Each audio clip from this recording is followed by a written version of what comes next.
വർക്കർമാർ നടത്തുന്ന സമരത്തിന്റെ 22ാം ദിവസമായിരുന്നു ഇന്ന് സമരം നടത്തുന്ന ആശാ വർക്കർമാർ നിയമസഭാ മാർച്ച് നടത്തി.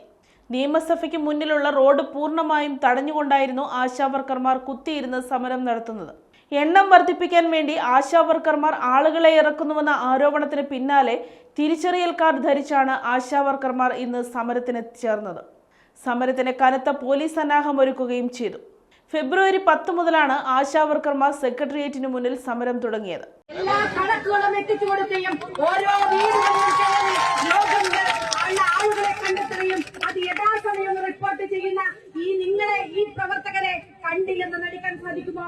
നിങ്ങൾ നടത്തുന്ന പ്രവർത്തനങ്ങൾ, അതിന് നിങ്ങൾക്ക് കിട്ടുന്ന വേതനം, നിങ്ങൾ ഉന്നയിക്കുന്ന മുദ്രാവാക്യങ്ങൾ എങ്ങനെയാണ് ഈ സംസ്ഥാന സർക്കാർ പരിഹരിക്കേണ്ടതല്ല എന്ന് പറയുക? ഇവിടെ മാസാമാസം നിങ്ങൾ ഒരു മാസം നിങ്ങൾ തൊഴിലെടുത്താൽ ആ തൊഴിലിനുള്ള കൂലി ആ മാസം അവസാനം നിങ്ങൾക്ക് ലഭ്യമാകേണ്ടേ? ആ എല്ലാ മാസവും നിങ്ങളുടെ തൊഴിലിന് കൂലി ലഭ്യമാകണം എന്നാണ് നിങ്ങൾ ഉന്നയിക്കുന്ന ഒരു മുദ്രാവാക്യം. അതേ സമരം തുടങ്ങി 2 ദിവസം കഴിഞ്ഞപ്പോൾ സംസ്ഥാന സർക്കാർ അങ്ങനെ തീരുമാനിച്ചു. ചില മാനദണ്ഡങ്ങളൊക്കെ ഉണ്ട്, അത് ഞങ്ങൾ ഒഴിവാക്കുകയാണ് എന്ന്. നിങ്ങളുടെ സമരത്തിന്റെ ഒരു വിജയമാണ്.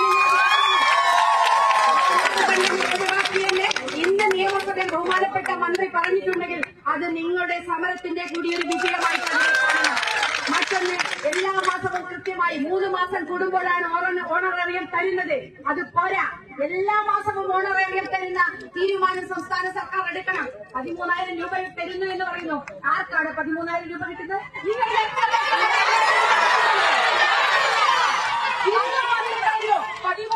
14,000 രൂപ വരെ 90% ആശമാർക്ക് കിട്ടുന്നു എന്ന് പറഞ്ഞാൽ പച്ചക്കള്ളം കേരളത്തിലെ നിയമസഭയെ പോലെ തെറ്റിദ്ധരിപ്പിക്കുകയാണ്. 7,000 രൂപ എന്ന് പറയുന്നത് തന്നെ അതിന് പല മാനദണ്ഡങ്ങളും വെച്ച് നിങ്ങൾക്ക് ലഭ്യമാകുന്നില്ല എന്ന് നമുക്കറിയാം. എല്ലാ കണക്കും കൊടുത്ത് ഒരു ദിവസം മീറ്റിംഗിന് പോയിട്ടില്ലെങ്കിൽ ആ വേതനം കിട്ടില്ല. എല്ലാ ദിവസവും പണിയെടുത്ത് ഒരു ദിവസം നിങ്ങൾ ഒരു മീറ്റിംഗിന് പോയില്ലെങ്കിൽ 700 രൂപ വെട്ടിക്കുറയ്ക്കും. ഇതൊന്നും കാണാൻ ഇവിടുത്തെ സർക്കാരിന് സാധിക്കുന്നില്ല. ഇതൊന്നും കാണാൻ ഗവൺമെന്റിന് സാധിക്കുന്നില്ല. ഇവിടുത്തെ നിങ്ങളുടെ ഈ ന്യായമായ പ്രശ്നങ്ങൾ പരിഹരിക്കാൻ അടിയന്തരമായി ബഹുമാനപ്പെട്ട മുഖ്യമന്ത്രി ചർച്ചയ്ക്ക് വിളിക്കണം. അത് പരിഹരിക്കണം.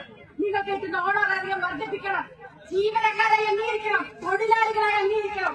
അതുവരെ നിങ്ങളുടെ സമരത്തിന് പൂർണ്ണ അഭിവാദ്യങ്ങളെ പിന്തുണയും പറയുകയാണ്. ഞാൻ 2ാമത്തെ ദിവസം തന്നെ ഈ സമരത്തിൽ പിന്തുണ